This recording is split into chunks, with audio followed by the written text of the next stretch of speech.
Good morning class second. आज हम लोग हमारा पार्ट जो है सड़क सुरक्षा का पार्ट 12 वो पढ़ेंगे। एक दिन अंजलि अपने पिताजी और भाई के साथ बाजार गई। अंजलि भीड़ को देखकर घबरा रही थी। तभी अंजलि की नज़र सड़क पर बनी हुई सफ़ेद व काली पट्टियों पर पड़ी, जहाँ से कुछ लोग सड़क पार कर रहे थे। अंजलि एक छोटी बच्ची है, वो अपने पिताजी के साथ और भाई के साथ कहीं बाजार जा रही थी। तब वो इतनी ज़्यादा भीड़ होती है सड़क पे, सब लोग देखते हैं, तो वो देखकर घबरा गई, डर गई। तभी उसकी अंजलि की नज़र किस पे पड़ी? जेब्रा क्रॉसिंग, जिसको बोलते हैं हम, काली और सफ़ेद पट्टियाँ उन पर पड़ी, जहाँ से कुछ लोग सड़क पार कर रहे थे। सबको पता है सड़क पार किससे करनी चाहिए? जेब्रा क्रॉसिंग से करनी चाहिए। अंजलि ने अपने पिताजी से उन पट्टियों की तरफ इशारा करते हुए उनके विषय में पूछा। उसके पिताजी ने बताया कि इन पट्टियों को जेब्रा क्रॉसिंग कहते हैं। ये पैदल चलने वाले लोगों के लिए बनाई जाती है। कि अंजलि ने उन पट्टियों के बारे में पूछा तो उनके पिताजी ने क्या बताया कि इसको जेब्रा क्रॉसिंग कहते हैं और इसी पे हम लोग ये इसलिए बनाई जाती है ताकि हम इस पे पैदल चल सकें।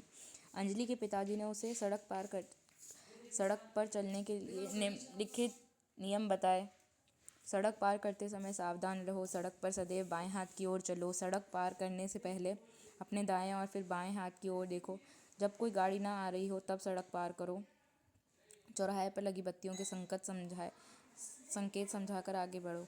जैसे अब इसकी ने पूछा तो उसके पिताजी ने उसके और भी नियम बताए कि हमें सड़क पे चलते हुए या सड़क पे हम लोग गाड़ी चलाते हैं तो क्या ध्यान रखना चाहिए। कि सड़क पार करते समय सावधान रहो। हमेशा हमें ध्यान रखना चाहिए कि कौन सी गाड़ी कहाँ से आती है, सावधान रहना चाहिए। हमेशा हमें हमारे बाएं हाथ की ओर चलना चाहिए। इसके अलावा सड़क पार करते समय हमें पहले दाएं देखना चाहिए, फिर बाएं देखना चाहिए। दोनों ओर देख करके कोई भी जब गाड़ी ना आ रही हो तब हमें सड़क पार करनी चाहिए। चौराहे पर जो 3 बत्तियां होती है, लाल, पीली और हरी बत्ती, उनके संकेत क्या होते हैं? लाल बत्ती मतलब रुक जाओ, पीली बत्ती मतलब चलने के लिए तैयार हो जाए, यानी जिसे हम वेट बोलते हैं।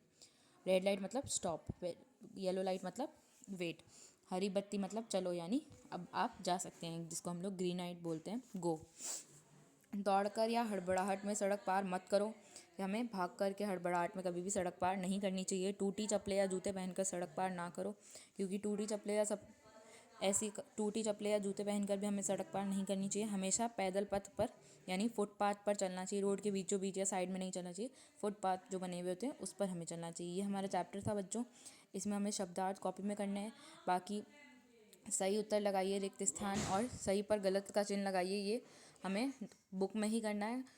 हम लोगों को शब्दार्थ और प्रश्न उत्तर जो है हमारी कॉपी में करने हैं। ये प्रश्न उत्तर के आंसर लिखे हुए हैं यहाँ पे।